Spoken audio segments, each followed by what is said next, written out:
Hello ladies and gentlemen, it's Young here and welcome to a Batman Arkham Knight trailer analysis.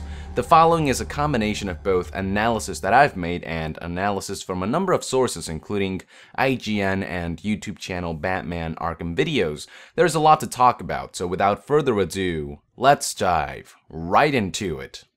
Right off the bat, excuse the pun, we are given a view of the vast Gotham City, which players will have access to in the game. Just to give some context, the game takes place 1 year after the events of Arkham City, and the game world is said to be around 5 times larger.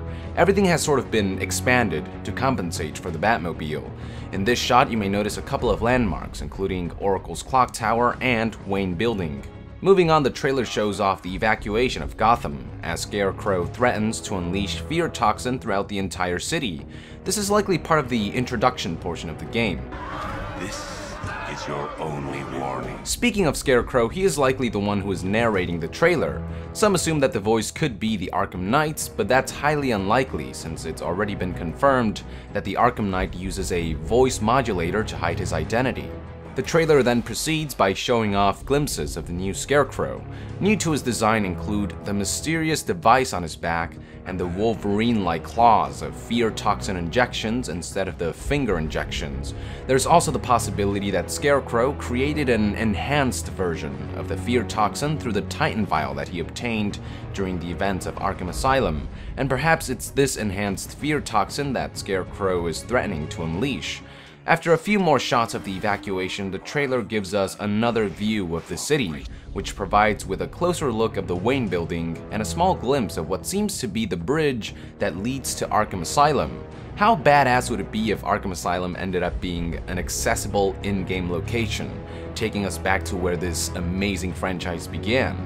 The trailer continues by showing off more of the evacuation and a few more glimpses of Scarecrow.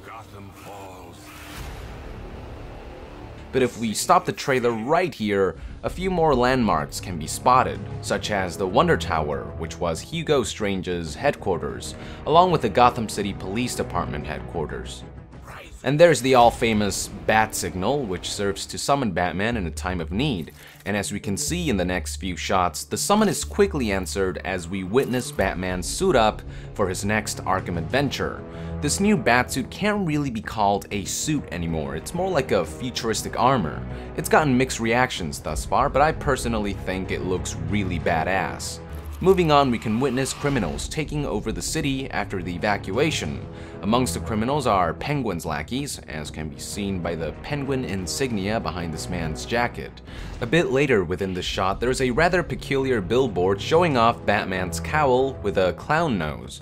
Now, the Joker may no longer be with us in this game, but the fallout of his demise is a huge aspect of the game's plot, so expect to see references to the Clown Prince of Crime scattered around. And speaking of villains, look who's back. Two-Face and Penguin are few of many villains that will make an appearance in the last chapter of the Arkham saga. Then we are shown a beautiful shot of the Dark Knight himself with all the glory of his magnificent chin. For those who don't know, Kevin Conroy will be reprising his role as the Batman for Arkham Knight. Awesome news. The next shot shows us a closer look at the bridge that leads to Arkham Asylum. Hopefully I'll be able to drive through that bridge without hitting an invisible wall, if you know what I mean. From here on out, the trailer shifts focus to Batman, starting with his ability to dive and glide. This is then followed by Batman's new ability to jump seamlessly into the Batmobile. The developer's goal is to make sure that the game won't crawl to a halt when Batman needs to get into the vehicle, so they came up with the idea of allowing Batman to jump into the cabin even while the Batmobile is in motion, thereby ensuring that the transition from Batman mode to Batmobile mode is as swift and seamless as possible.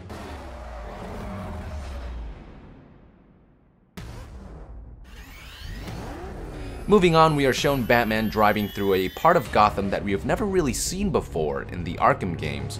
Chinatown, or at least something very similar to it. We are also shown how the game will ensure that players won't violate Batman's code of no killing. Players will likely be tempted to run over thugs, but when driving the Batmobile, thugs nearby will automatically scatter, making it technically impossible to kill them. Essentially, the game will take care of the no killing part. All the players have to worry about is the driving. In the next shot, we are shown Oracle, Jim Gordon's daughter. To Jim Gordon's knowledge, she has evacuated the city, when in reality, she decided to stay to help Batman. Unlike in past games, Oracle will no longer just be a voice to guide Batman. She will be a full-fledged character who developers have every intention to fully explore. Expect her to be much more influential to the plot this time around. A few shots later, we are shown yet another new feature of the game, destructible environments. All the footage in this trailer was filmed in-game, so anything that appears in this trailer will be present in the final product. Something to note in this next shot is this sign that implies some kind of election for the position of commissioner. This sign could suggest one of two things. Either it's re-election time for this position, or Jim Gordon is retiring for whatever reason. Maybe he's getting too old for this shit. In the shot that follows, we get to witness another one of the game's new features, environmental interaction. This time, Batman can use his environment to his advantage to dispose of enemies. We are then shown something more familiar, a remote-controlled Batarang. Also familiar is Commissioner Gordon, who again could possibly be retiring. I hope it's not some kind of foreshadowing, if you know what I'm saying. Now, before I talked about how developers made the transition from Batman mode to Batmobile mode as smooth and as seamless as possible, but the same also applies for the vice versa. They did this by allowing players to use the Batmobile's momentum to launch Batman in the air straight into gliding mode. Now, if players want to get outside the vehicle without being launched, I'm sure there's an option for that as well. But bottom line is, expect to transition from Batmobile mode to Batman mode just as easily as you'll transition from Batman mode to Batmobile mode. A few other interesting things to note about this shot include yet another Commissioner election sign on the left and Oracle's clock tower with a clear view of the entrance on the right. In the shot that follows, we can witness Batman beating up a couple of soldiers. They're definitely not your typical thugs. The most likely scenario is that these guys are working for the Arkham Knight. A dead giveaway is the fact that the pattern on their outfits heavily resemble that of the Arkham Knights. In the next shot, we can witness Batman shielding someone, but it's hard to say who. He could be an important character, or he could just be a random police officer. Something else to note is the vehicle driving towards Batman. The same way Batman can now drive around Gotham City, expect enemies to be able to do the same. Speaking of driving, in this next shot we get to witness what's called a Riddler race, a Batmobile-centric gameplay element that challenges players to race around an obstacle course racetrack. Looks very fun and exhilarating, I must say. I'm looking forward to checking this portion of the game out. When Batman is not racing through Riddler races, expect to be using the full extent of the Batmobile's functionalities to chase down enemies, with one such functionality being the Batmobile's non-lethal missiles. I know, looks pretty lethal from here, but the developers have confirmed that the Batmobile is equipped with non-lethal means of taking down enemies, since as we all know, Batman doesn't kill. I think you can see that the missiles aren't lethal if you freeze the trailer right here, where there's this blue explosion where the missile hit. The missile may be equipped with some kind of EMP or something that simply renders the car useless without killing the people inside. In the next shot, we get a close look at another one of Arkham Knight's soldiers. The dead giveaway here is the Arkham Asylum logo on his right arm, added on top of the fact that he's also wearing an outfit with an identical pattern to Arkham Knight's suit. Now here's something interesting. If you freeze this footage at the right time, you'll notice that the man has some kind of injection gun. I think it's safe to assume that there is fear toxin in there. The fact that an Arkham Knight soldier has gotten his hands on one of these could imply that Scarecrow and the Arkham Knight are closer partners than we thought. In the next shot, we get yet another nod to the Joker through Ace Chemicals plant, which is where the Joker was born. And finally, we get a few shots of the Arkham Knight himself. As mentioned before, the pattern on his outfit shares a clear resemblance to the outfit of various soldiers we have seen throughout this trailer, suggesting that the Arkham Knight is not working alone.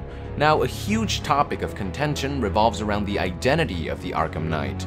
The most popular assumption is that he is Azrael, since his prophecy that, quote, The fires will rage and Gotham will burn, end quote, is hinted at with the burning Arkham Knight logo. Some have also noticed that the red and black color scheme on the Arkham Knight is something that Azrael would wear. Now, what I've noticed is that the Arkham Knight has certain features that point to Azrael from the comics. For example, if you look closely, you will realize that the Arkham Knight has these very sharp, demonic eyes that are a trademark feature of Azrael. But the most interesting connection lies in the fact that Arkham Knight's suit resembles that of the Batman's. So what does that have to do with anything, you ask?